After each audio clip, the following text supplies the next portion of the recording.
Urgent report from Pokrovsk. The AFU have turned the front around. The GUR has broken through a corridor. This is the end of the Russian army. Our special operation is gaining momentum. A sharp breakthrough by Ukrainian forces. The trap for the Russians is closing. What is happening on the front line right at this moment? All the hottest and most sensational details are coming up in the report.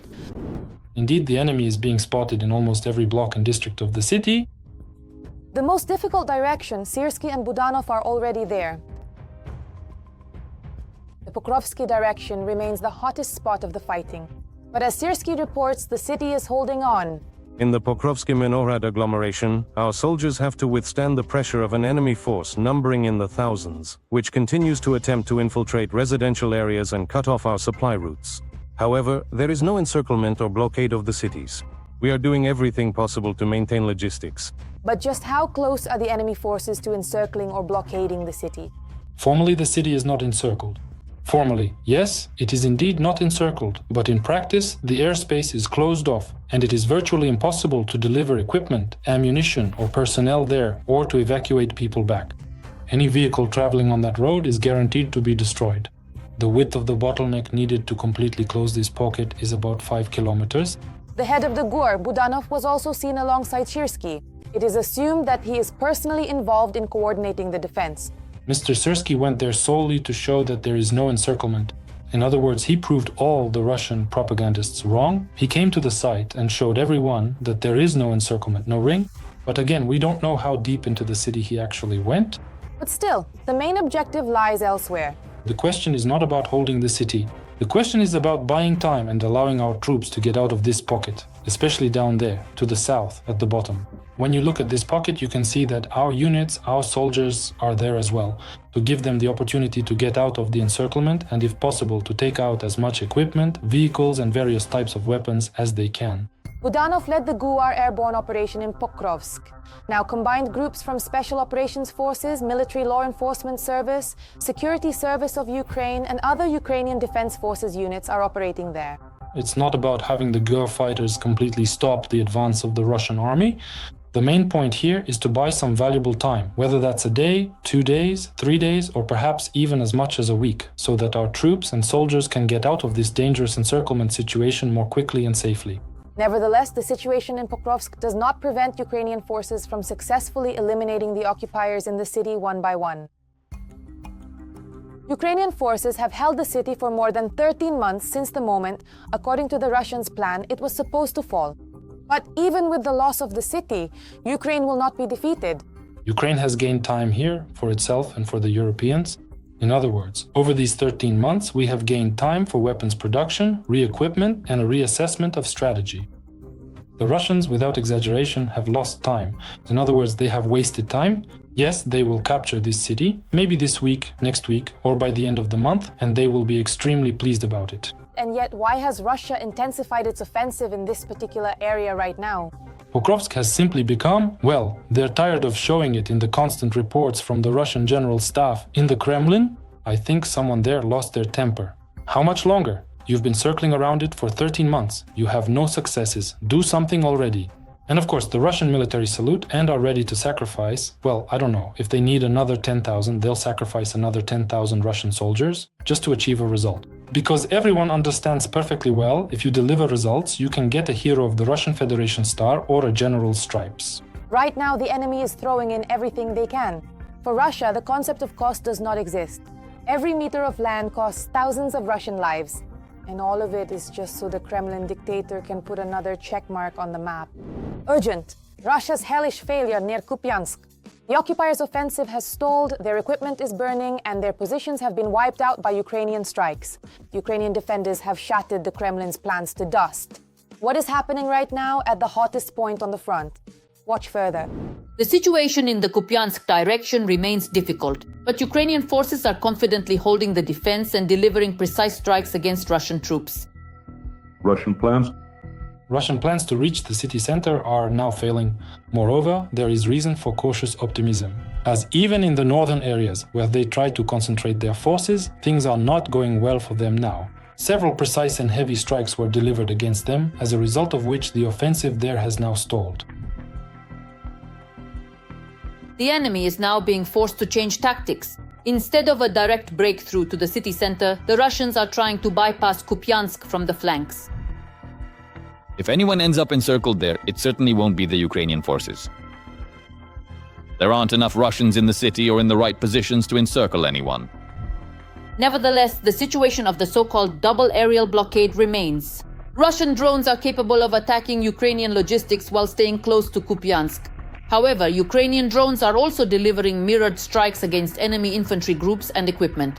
Logistics are complicated for both sides, but control over key routes and transport hubs remains with the Ukrainian army. At present, additional operational reserves of the Ukrainian Defense Forces have been deployed to Kupiansk in order to stabilize the situation in this settlement. For the enemy, Kupiansk is not an end in itself, but rather a diversionary maneuver. According to experts, Russia is employing a 1,000 cuts tactic, creating tension in secondary areas to distract attention from the main strike. According to the General Staff, the highest intensity of fighting is currently observed in the Pokrovsk direction. The occupiers are facing the issue of redeploying their operational reserves. The point is that due to the water barrier, the river that divides Kupiansk, the occupiers are unable to quickly transfer operational reserves and accordingly reinforce their assault groups. At the moment, the occupiers are trying to concentrate their main offensive in the area of Kupiansk-Uzlovi. They are in dire need of control over this key railway station. A short logistics route, both from the territory of the Russian Federation and accordingly from the occupied areas of Luhansk region, will allow the occupiers to form a strike group, which will then plan to advance along the Oskil River toward the Sloviansk-Kramatorsk agglomeration. Things are not going well for the occupiers in the rear either. Ukrainian forces are carrying out preemptive strikes on the enemy's strategic targets, ammunition depots, and fuel and lubricant supply points. The goal is to deprive the Russians of the ability to supply their assault groups and to slow their advance even at the approaches. Over the past week, Special Operations Forces drones have carried out a series of strikes on oil depots in the temporarily occupied areas of Luhansk region, which were being used to supply fuel and lubricants to units of the Russian occupation army, both in the Lyman direction and primarily in the Kupiansk direction. In particular, Special Operations Forces drones attacked oil depots in the occupied town of Starobilsk, which is precisely in the Kupiansk direction as well as in Luhansk. Over the past day, drones from the Special Operations Forces of Ukraine's defense forces have struck a number of field ammunition depots in the temporarily occupied areas of Luhansk region, which is intended specifically to reduce the intensity of attacks by Russian occupiers in this direction. But while the situation on the battlefield is far from a breakthrough, on television screens, Moscow continues to claim victory. The Russian Ministry of Defense is once again reporting the capture of Kupiansk and the destruction of the 16th Mechanized Brigade of the Ukrainian Armed Forces. But there's one catch: such a brigade doesn't exist. According to Moscow, this fictional brigade supposedly lost 8 soldiers, and Ukrainian units near Petrovka and Velika Shapkova have allegedly been encircled. The reality, however, remains unchanged. Fierce fighting continues near Kupiansk, but the city remains under Ukrainian control. Russian forces are taking losses, changing tactics, and searching for workarounds, while Ukrainian defenders, despite the pressure, continue to hold the line and once again shatter the myth of the Kremlin's invincible army. Every voice matters. Join our community, support independent journalism, and help us bring you the truth from Ukraine. Become a member of Ukraine today. Join us now. A disgrace for the whole world to see, a resounding fiasco for the Russian army. A Russian soldier is hiding from a Ukrainian drone in a rather unusual way. This is what the latest development from the Russian Ministry of Defense in electronic warfare looks like. A metal helmet straight from the kitchen. Find out what's happening on the front line and why Putin's army is turning into a circus in the following military report. Pause for 4 seconds.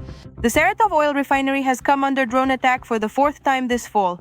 During the attack, flight restrictions were in place at the local airport for 6 hours. This is one of the oldest oil refineries in the Russian Federation. It produces up to 20 types of products, primarily gasoline, diesel fuel, and fuel oil. Accordingly, this enterprise is affiliated with the structure of the Russian military-industrial complex, meaning it is involved in the logistical support of the Russian army, both within the Russian Federation and directly on the territory of Ukraine. Ukrainian drone flights to the temporarily occupied territory of Luhansk region were also successful, where logistical facilities of the Russian army were hit.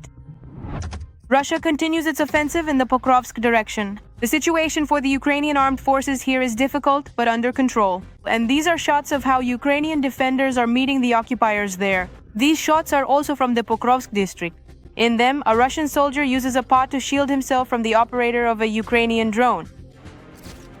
By order of the Commander-in-Chief of the Defense Forces of Ukraine, both additional operational reserves and special units of the main intelligence directorate of the Ministry of Defense of Ukraine, the Special Operations Forces and the Security Service of Ukraine have been redeployed to the Pokrovsk area at risk.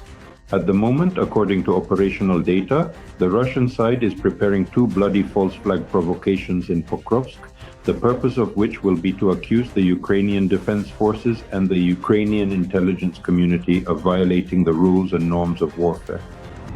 The Kremlin dictator has ordered his army to provide a green corridor for propagandists so that they can present distorted information to their audience.